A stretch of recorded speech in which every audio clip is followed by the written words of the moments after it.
أهلا بيكم يا جماعة في ملخص فيلم جديد على قناتنا. لو عجبك الملخص ما تنساش تعمل لايك وتشترك في القناة عشان يوصلك كل جديد. ويلا بينا نبدأ. القصة بتبدأ مع مريم في المستشفى، والدكتورة بتبشرها إنها حامل في توأم. مريم بتتصدم جدا، إزاي وهي كانت فاكرة إن الراجل اللي دخلت معاه في علاقة زمان كان عقيم. والأصعب من كده إنها مش عارفة هتربي العيال دي لوحدها إزاي. هنا الفيلم ياخدنا فلاش باك قبل شهرين. مريم كانت مفلسة تماما، لا معاها فلوس أكل ولا مصاريف جامعة. اتصلت بمامتها تستنجد بيها، لكن الأم قالت لها ببرود: الجامعة دي ملهاش لازمة، وفلوسي كلها اديتها لأخوكي، هو أولويتي مش انتي. مريم بتتأثر بكلامها وبتعيط، وسليمان الراجل الغني بالصدفة بيشوفوها وبيسمع الحوار ده وبيعجب بيها. مساعده سمير يلاحظ ويستغل الموقف، يدي لمريم فلوس ويقول لها لو عايزة فلوس أكتر تعالي الكازينو بالليل. وبالفعل مريم بتروح، وهناك بيتفق معاها سمير إنها تقابل سليمان لمرة واحدة بس، وبتطلب منه 10,000 عشان تدفع مصاريف الجامعة. لكن سليمان يفهم غلط ويفتكر إنها طلبت 10 مليون، وإنها هتعمل العلاقة بس وكل همها الفلوس، وبرغم كده بيوافق ويعتبر الموضوع حصل وخلاص. نرجع للوقت الحالي.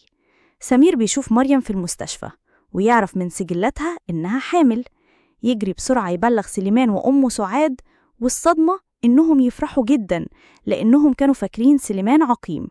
سعاد خصوصا بتتحمس تقابل مريم، لكن قبل ما ده يحصل أخو مريم يخطفها، عايز يبيعها لتجار بشر عشان محتاج فلوس. ولما يعرف إنها حامل يضربها ويزعق لأنه كان فاكرها لسه بنت. وسط اليأس ده مريم تبعت رسالة لسليمان تستنجد بيه، وهي مش عارفة إذا كان فاكر هي مين أو لأ، بس ما عندهاش حد غيره. وسليمان أول ما يشوف الرسالة يأمر مساعده يلاقيها، وفعلا بينقذوها في آخر لحظة. ينقلوها المستشفى تتعالج، ولما تفوق تقول لهم أنا مش هجهض الجنين.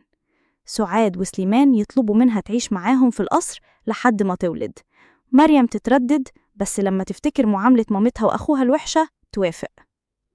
أول ما تدخل القصر تبهرها الفخامة وعدد الخدم. تاخدها رئيسة الخدم توريها أوضتها الجديدة وبتعجب بيها جدا. سعاد تاخدها معاها شوبينج وتخليها تقيس هدوم كتير جدا، وفي الآخر تقول هناخدهم كلهم.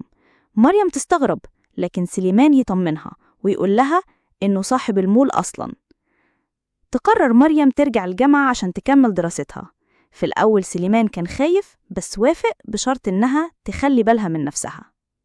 سليمان يديها فيزا مليانة فلوس عشان تكمل الجامعة، بس أول ما البنات في الكلية يشوفوها يغيروا منها، يرموا عليها كلام جارح ويقولوا إنها باعت نفسها لعجوز غني. التنمر يزيد يوم ورا يوم لحد ما يرموا عليها زبالة ويصوروا.